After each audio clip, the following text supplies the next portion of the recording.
All right, welcome to day 190. It means 175 left to go. If I read the Bible for 2019, we're going to be in the 105th Psalm, just one chapter today. Oh, give thanks to the Lord, call upon his name, make known his deeds among the peoples, sing to him, sing praises to him, tell of all his wondrous works.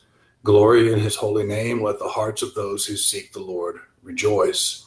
Seek the Lord in his strength, seek his presence continually. Remember the wondrous works that he's done, his miracles and the judgments he uttered. O offspring of Abraham, his servant, children of Jacob, his chosen ones.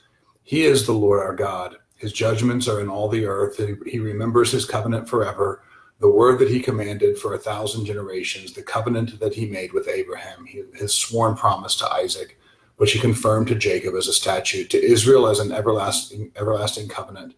To you I will give the land of Canaan as your portion for an inheritance. When they were few in number, of little account, and sojourners in it, wandering from nation to nation, from one kingdom to another people, he allowed no one to oppress them. He rebuked kings on their account, saying, touch not my anointed ones, do my prophets no harm. When he summoned a famine on the land and broke all supply of bread, he had sent a man ahead of them, Joseph, who was sold as a slave. His feet were hurt with fetters. His neck was put in a collar of iron until what he had said came to pass. The word of the Lord tested him. The king sent and released him. The ruler of the people set him free. He made him lord of his house and ruler of all his possessions, to bind his princes at his pleasure and to teach his elders wisdom.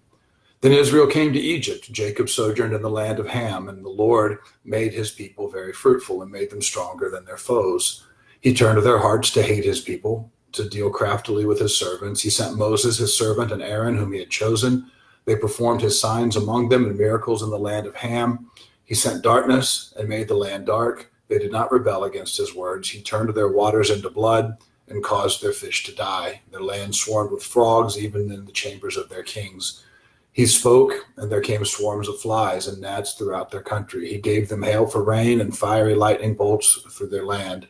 He struck down their vines and fig trees and shattered the trees of their country. He spoke, and the locusts came, young locusts without number, which devoured all the vegetation in their land and ate up the fruit of their ground. He struck down all the firstborn in their land, the first fruits of all their strength. Then he brought out Israel with silver and gold, and there was none among his tribes who stumbled. Egypt was glad when they departed, for dread of them had fallen upon it. He spread a cloud for a covering and a fire to give light by night. They asked, and he brought quail and gave them bread from heaven in abundance. He opened the rock, and water gushed out. It flowed through the desert like a river. For he remembered his holy promise and Abraham, his servant. So he brought his people out with joy, his chosen ones with singing, and he gave them the lands of the nations, and they took possession of the fruit of the people's toil, that they might keep his statutes and observe his laws. Praise the Lord. All right, that's it. Nice short day, 3 minutes for our reading today. We'll still be on pace to finish the entirety of the Bible by the end of this year. One thing that you note there at the end, speaking about bringing out his people with joy, his chosen ones with singing, that they might keep his statutes and observe his laws. We see this even today. Jesus says, why do you call me Lord? And you don't do the things that I say to you. Our obedience is the number one indicator of where our heart is. We certainly know the Bible tells us that by their fruits you will know them.